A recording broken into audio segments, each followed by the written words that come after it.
Hi friends, कैसे हैं आप सब लोग। पिछले वीडियो में अपन ने लेसन नंबर 2 के बारे में पढ़ा था। अब लेसन नंबर 2 को और थोड़ा आगे बढ़ते हैं। हमारा टॉपिक है गुरु बीजाणु जनन।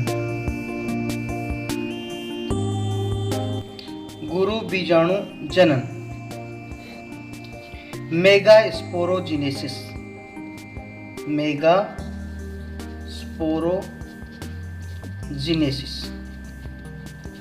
मेगास्पोरोजिनेसिस गुरु बीजाणु जनन।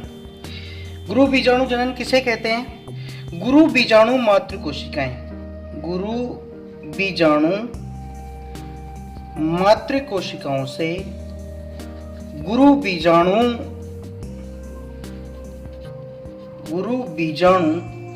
बनने की क्रिया क्या कहलाती है? गुरु बीजाणु जनन कहलाती है। क्या किसे कहेंगे गुरु बीजाणु जनन?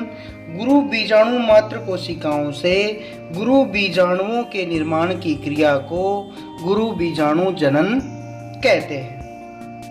इस क्रिया में जो गुरु बीजाणु जनन की क्रिया है, इस क्रिया के अंदर बीजांडकाय, जैसे ये भ्रूणकोश है, भ्रूणकोश के चारों ओर ये बीजांडकाय वाला क्षेत्र है।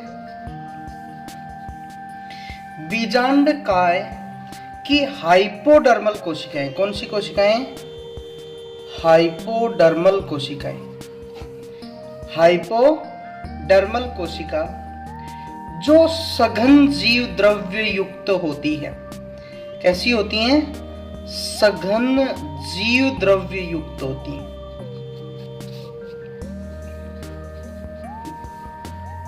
होती हैं, क्या बनाती हैं?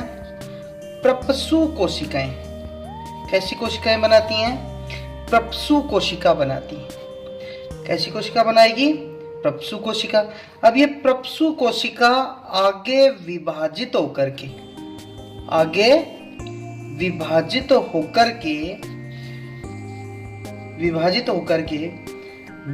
दो प्रकार की कोशिकाएं बनाती है। कितने प्रकार की कोशिका बनाती है? दो प्रकार की। ये यहाँ से ऐसे आगे विभाजित होकर के दो प्रकार की कोशिकाएं बनाती हैं। कैसी कैसी? भित्तीय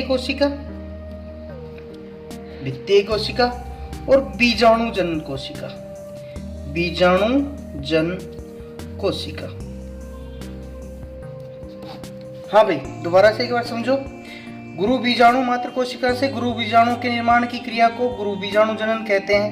गुरु बीजाणु जनन क्रिया के अंदर जो बीजांडकाय होता है, उसकी हाइपोडर्मल कोशिकाएं जो सघन जीव द्रव्य युक्त एवं आकार में कैसी होती हैं? बड़ी होती है।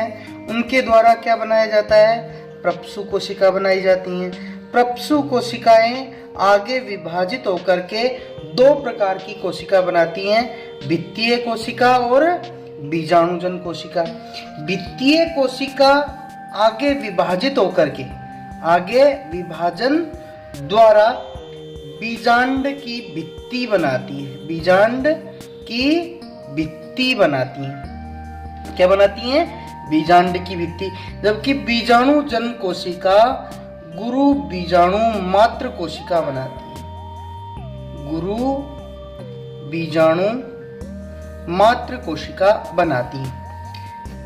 हाँ भाई, बीजांडकाय की हाइपोडर्मल कोशिकाएं जो आकार में बड़ी सघन जीव द्रव्य युक्त हैं, उनके द्वारा प्रपसु कोशिकाएं बनाई जाती हैं, जो आगे विभाजित होकर के दो प्रकार की कोशिकाएं बनाएंगी, भित्तीय कोशिकाएं और बीजाणुजन कोशिकाएं। भित्तीय कोशिकाएं आगे विभाजित होकर के बीजांडकाय की भित्ति बनाती हैं, यानी बीजांड की भित्ति का निर्माण करती हैं, जबकि बीजाणुजन कोशिकाओं के द्वारा गुरु बीजाणु मात्र कोशिकाओं का निर्माण किया जाता है। इन्हीं गुरु बीजाणु मात्र कोशिकाओं से गुरु बीजाणु के बनने की क्रिया को क्या कहते हैं? गुरु बीजाणु जनन कहते हैं। अब इस क्रिया को अपन समझते हैं। ये जो गुरु बीजाणु मात्र कोशिका है, जैसे ये गुरु बीजाणु मात्र कोशिका है, ये अर्धसूत्री विभाजन करेगी। कैसा? अर्धसूत्री। ये इस वक्त 2n अवस्था में, कैसी अवस्था में? द्विगुणित अवस्था में। अर्धसूत्री विभाजन करके 4 कोशिका बनाएगी। कितनी कोशिका बना ली इसने?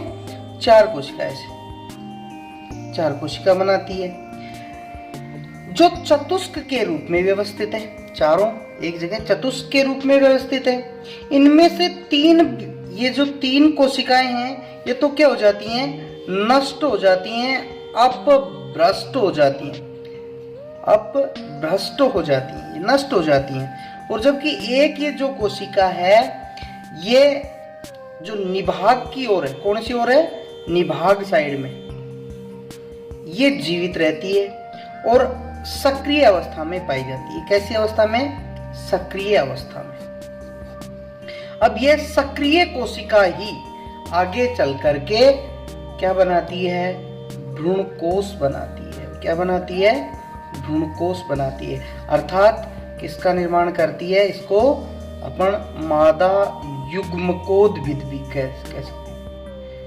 युग्मकोद्भिद का निर्माण करती है। दोबारा समझो, गुरु बीजाणु मात्र कोशिकाएं अर्धसूत्री विभाजन के द्वारा 4 अगुणित कोशिकाएं बनाएगी या 4 अगुणित गुरु बीजाणु बनाएगी, जिनमें से 3 गुरु बीजाणु क्या हो जाते हैं? नष्ट हो जाते हैं, जबकि चौथा गुरु बीजाणु सक्रिय अवस्था में होता है। और ये किधर होता है? निभाग की ओर।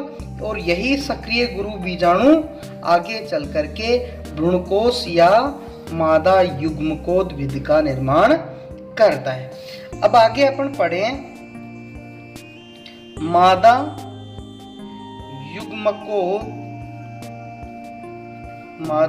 युग्मकोद्भिद या ये भ्रूणकोश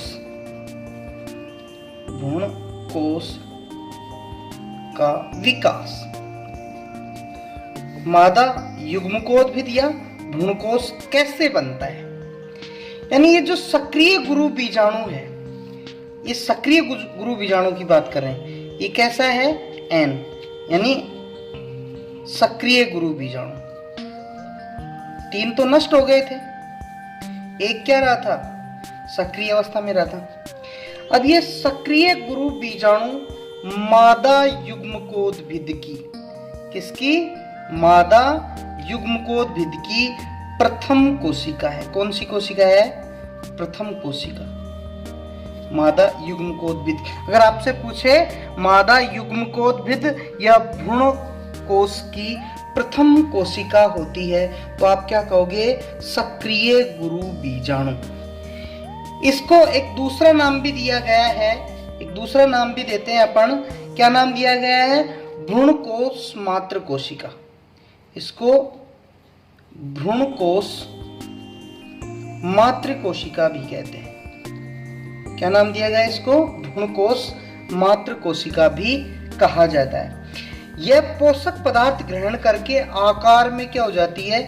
बड़ी। आकार में क्या हो गई? ये बड़ी हो गई है। वैसे एन अवस्था में आकार में बड़ी हो जाती है। अब इसका जो ये केंद्रक है, ये केंद्रक, ये 3 बार, कितनी बार? 3 बार मुक्त केंद्रकीय सूत्री विभाजन करता है। सूत्री विभाजन करता है, मुक्त केंद्रकीय सूत्री विभाजन करता है। और 3 बार कैसे करेगा? 1 से 2, 2 से 4 और 4 से 8। इसमें कितने केंद्रक बन जाएंगे? 8 केंद्रक बन जाएंगे। कितने बन गए? 8 केंद्रक बन गए। अब जैसे एक बार अलग अलग समझते हैं, यानी पहला विभाजन होगा, ये इसको अपन दोबारा समझ रहे हैं।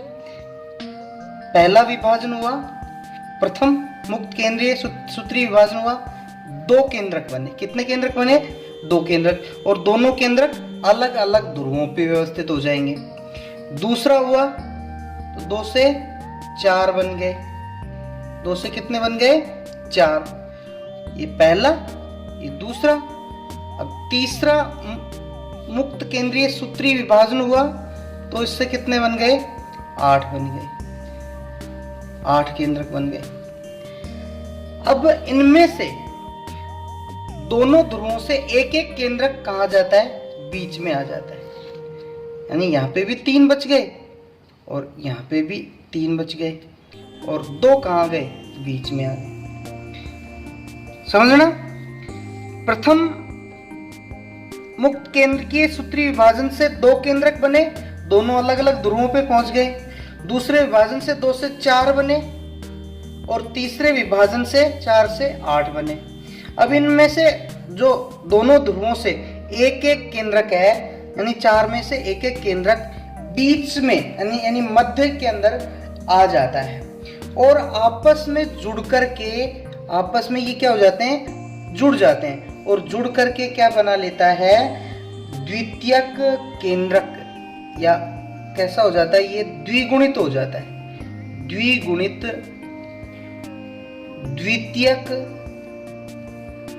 केंद्रक का निर्माण कर लेता है। द्विगुणित द्वितीयक केंद्रक का निर्माण कर लेता है। अब इसको सलीन केंद्रक भी कहा जाता है। जुड़ने के बाद इनका दूसरा नाम क्या दिया है? सलीन केंद्रक। सलीन केंद्रक, सलीन केंद्रक भी कहते हैं। अब ये जो बीजांड द्वार की ओर 3 कोशिकाएं हैं, ये इसको अपन बीजांड द्वारी छोर बोल सकते हैं, बीजांड द्वार बोल सकते हैं और इसको निभाग वाला छोर। तो बीजांड द्वार के सिरे पर स्थित 3 केंद्रक, इनको अपन संयुक्त रूप से क्या बोलते हैं? अंड समुच्चय। क्या बोला जाता है?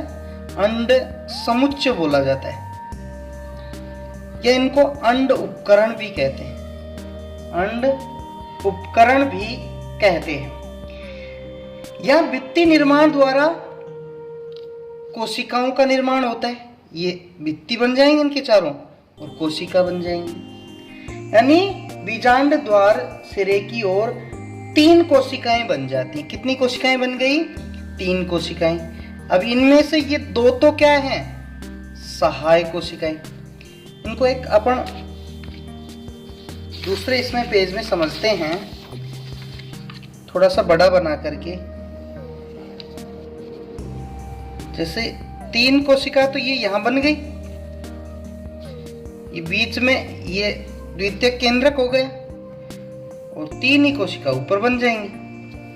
अब ये इनको अपन अंड उपकरण कहेंगे संयुक्त रूप से, या इन 2 कोशिकाओं को सहाय कोशिका कहेंगे।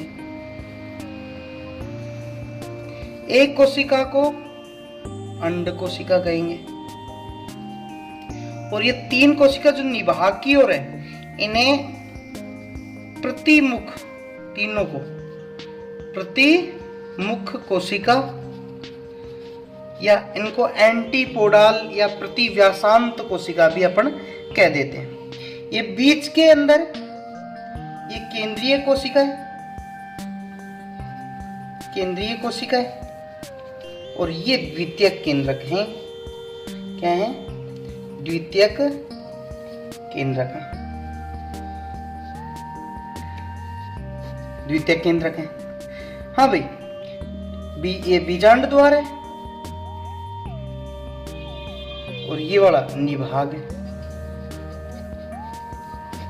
निभाग, बीजांड द्वार सिरे पर स्थित 3 केंद्रक को अपन ने संयुक्त रूप से क्या कहा था? इनको अंड उपकरण या फिर अंड समुच्चय। अंड समुच्चय,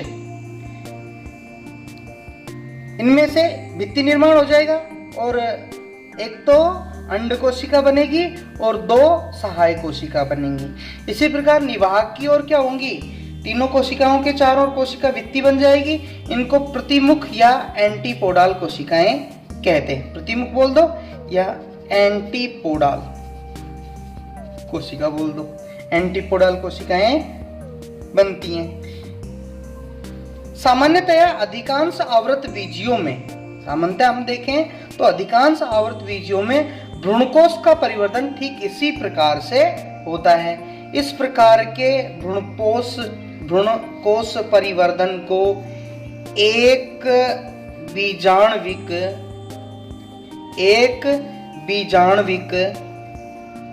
पोलीगोनम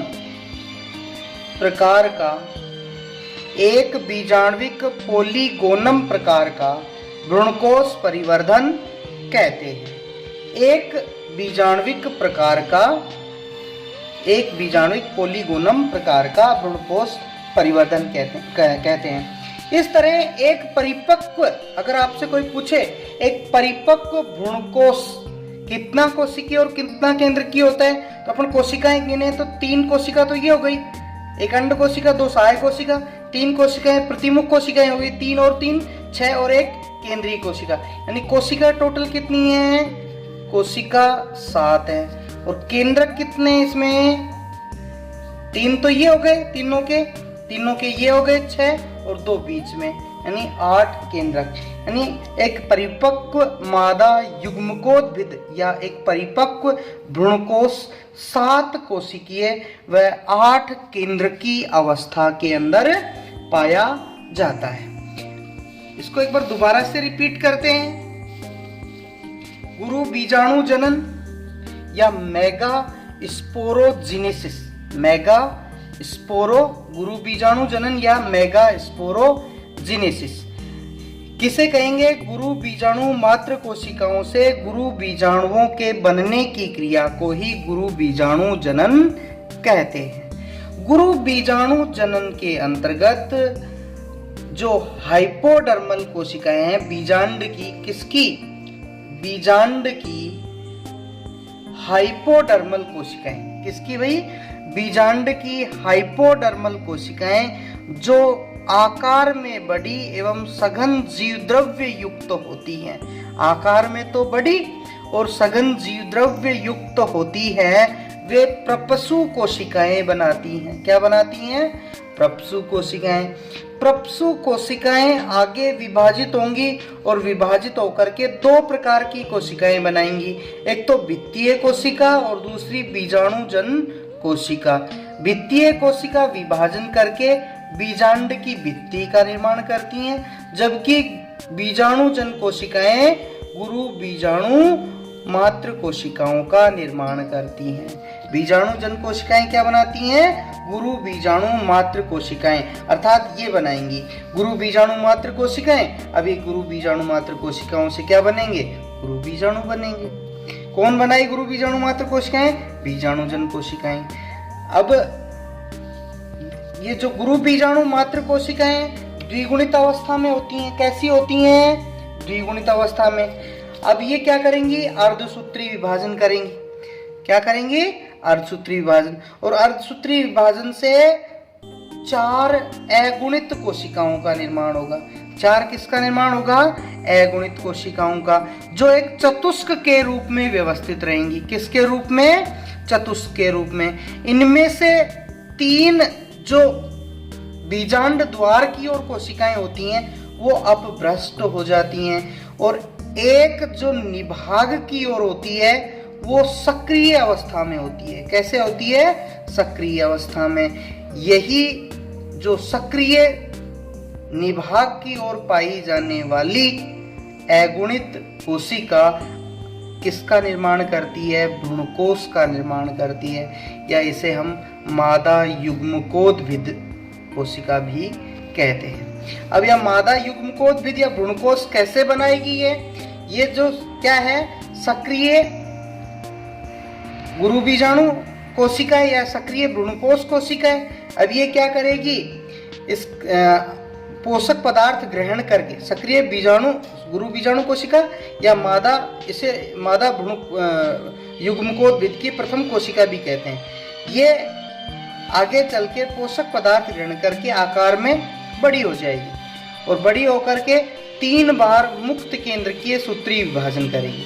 क्या करेगी? 3 बार मुक्त केंद्रकीय सूत्री विभाजन। जैसे इसको अपन समझते हैं, पहला सूत्री विभाजन से 2 कोशिकाएं 2 केंद्रक बने, केंद्रक विभाजित होगा। यहाँ पे 2 केंद्रक बने, दोनों ध्रुवों पे व्यवस्थित हो गए। दूसरे से 2 से 4 बने, 4 बन गए। तीसरे से 4 से 8 बन गए। अब इनमें से दोनों ध्रुवों में से, यानी चारों में से एक एक एक केंद्रक कहाँ पे आ जाएगा, बीच में आ जाएगा।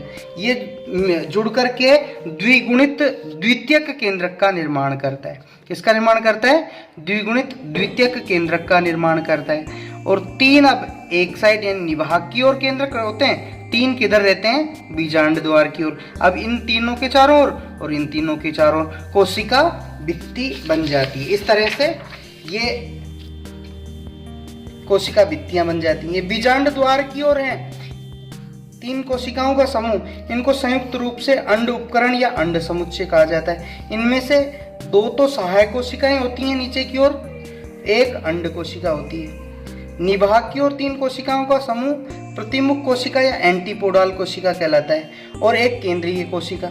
और केंद्रीय कोशिका में 2 द्वितीयक केंद्रक रहते हैं। इस तरह एक परिपक्व मादा भ्रूणकोश 7 तो कोशिकीय, 7 कोशिका कैसे, 3 ये कोशिका 6 और 1 केंद्रीय कोशिका, 7 हो गई।